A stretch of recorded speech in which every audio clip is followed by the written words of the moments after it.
Hello everyone, welcome back to Mousumi's fashion. আবারও আজকে চলে এসেছি তোমাদের সাথে একটা নতুন স্টোরি শেয়ার করতে।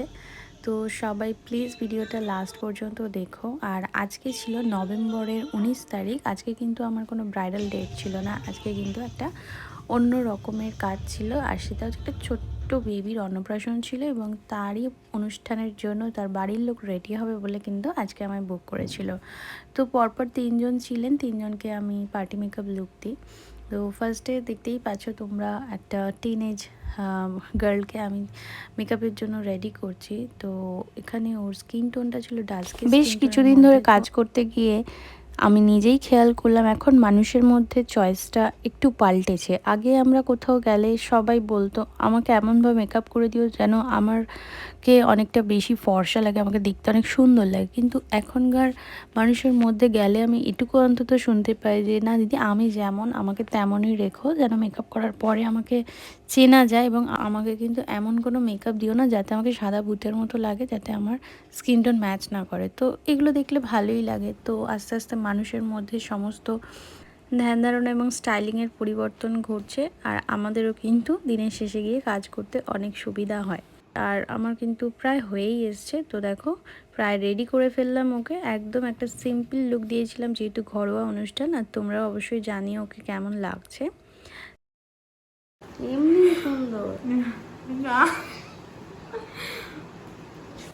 আর সেকেন্ড জন যাকে আমি মেকআপ করছিলাম, তো সে তো এমনিতেই অনেক সুন্দর ছিল, আমি একটু প্রশংসাও করছিলাম, বাট ও একটু হাসছিল, বলছিল না অতটাও সুন্দর না আমি যতটা বলছি। তো তোমরা দেখে জানিও ও আসলেই কতটা সুন্দর। আর ওকে রেডি করার পরে আশা করি লুকটা আরও বেশি ভালো লাগবে তোমাদের। তো ওর স্কিনটা ছিল ভীষণ ফ্ললেস, স্কিনের মধ্যে একটা দাগও ছিল না, শুধু একটা দুটো পিম্পলস ছিল। তো আমারও কাজ করতে কোনো অসুবিধা হয়নি, খুবই ভালো লাগছিলো। এরকম ফেস অ্যাকচুয়ালি প্রবলেমেটিক ফেস তো আমরা অনেক রকম পাই। ফ্ললেস স্কিন কিন্তু আমরা মডেলদের পেয়ে থাকি, কিন্তু ক্লায়েন্টদের অতটাও পাই না।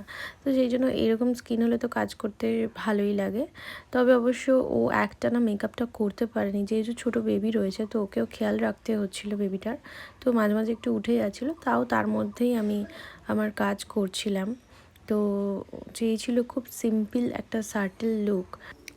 তো তোমরা দেখতেই পারছো ওর বেসটা কতটা আমি লাইটভাবে করেছি। আর তারপরে আমি পাউডার সেটিং করে নিয়েছি, আই মেকআপ করছি তাই, যাতে না কোনো রকম ফলিং আইশ্যাডো ফলিং হয়ে ওর ফেসের বেসটা নষ্ট না হয়ে যায়। তো সেই জন্য আমি পাউডার দিয়ে নিয়েছিলাম, আর একটু ডার্ক করে কাজল পরিয়ে দিয়েছিলাম। যেহেতু চোখ দুটো খুবই সুন্দর ছিল, তাই ভাবলাম যে মেকআপটার সাথে কাজলটা পরলে ওকে বেশ ভালোই লাগবে। তো মানানসইভাবে একটা আই মেকআপ করেছি, যেহেতু ও একটা কপার কালারের শাড়ি পরছিল, তো সেটা মাথায় রেখে একটা আই মেকআপ করেছি, আর একটু ডার্কভাবে কাজল পরিয়েছি।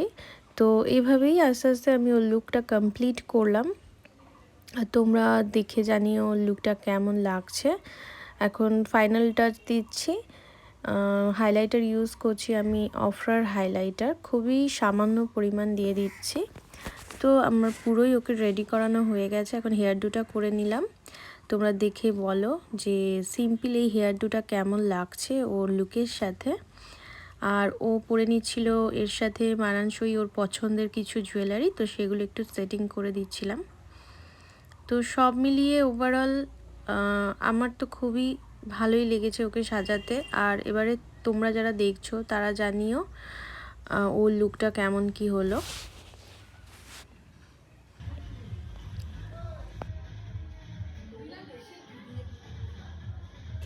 আর সব শেষে আমি এই আন্টির মেকআপ করতে স্টার্ট করে দিলাম। এনার বেশি কিছু ডিমান্ড ছিল না, আমাকে বারবারই বলে দিয়েছিল যে হালকার মধ্যে একদম নো মেকআপ লুকের একটা লুক দিতে, যাতে ওনার স্কিন টোন বুঝে আর ওনার বয়স অনুযায়ী আমি একটা লুক করে দিই। আর উনি হেয়ারটা খোলাই রাখতে চেয়েছিল, তো ওনার মেকআপ আমার জাস্ট 8 ঘন্টা মতো টাইম লেগেছিলো। শাড়িটা সুন্দর করে পরিয়ে দিতে বলেছিল, আর হেয়ারের কোনো রিকোয়ারমেন্ট ছিল না, খুব হালকা একটা বেস উনি চেয়েছিলেন। তো আমি সেই মতো ওনাকে রেডি করে দিই। আর পাশে তোমরা দেখতেই পাচ্ছ বাচ্চাটাকে রেডি করানো হচ্ছে। তো এই সব কিছুর মাঝখানে বাচ্চাটাকে আমি একটু ভালো করে কাছে গিয়ে আমি দেখতেও পারিনি, কারণ এতটা কাজের তাড়া ছিল।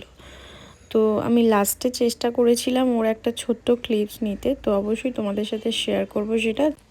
আর এই দেখো কথা বলতে বলতে একদম ঘরের মধ্যে প্রচুর ভিড় জমে গেছে, সবাই প্রচুর তাড়া লেগে গেছে। সবাই বাড়ির আরও যারা বাকিরা রয়েছে তারাও এসে একটু ওদেরকে দেখছিল যে কেমন কি সাজ হলো, এবং বিশেষ করে বাচ্চাটার জন্য তো প্রায় অতিথিরা ঘরে ঢুকে ঢুকে এসে বাচ্চাটাকে একটু দেখে যাচ্ছিলো, আর খুবই তাড়ার মধ্যে ছিলাম কাজে। তো দেখো আন্টির ফাইনাল লুক রেডি হয়ে গেল। আন্টি যেরমভাবে বলেছিল আমি সেইভাবে ওনার মেকআপটা দেওয়ার চেষ্টা করেছি। তো তোমরা অবশ্যই জানিও লাস্ট জনের মেকআপ তোমাদের কেমন লাগলো। আর এই দেখো সব শেষে আমি জাস্ট এটুকু একটু ক্লিপ নিতে পেরেছি, তাও বেবিটা ঘুমিয়ে পড়েছে।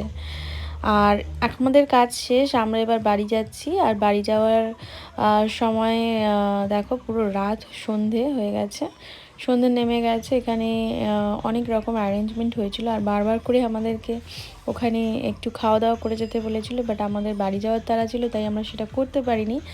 আর যেটা বেশ ভালো লাগলো সেটা হচ্ছে ওদের নিমকি চানাচুর এইসবের কারখানা ছিল, তো যার জন্য আমাকেও 2টো চানাচুরের প্যাকেট দিয়েছিল।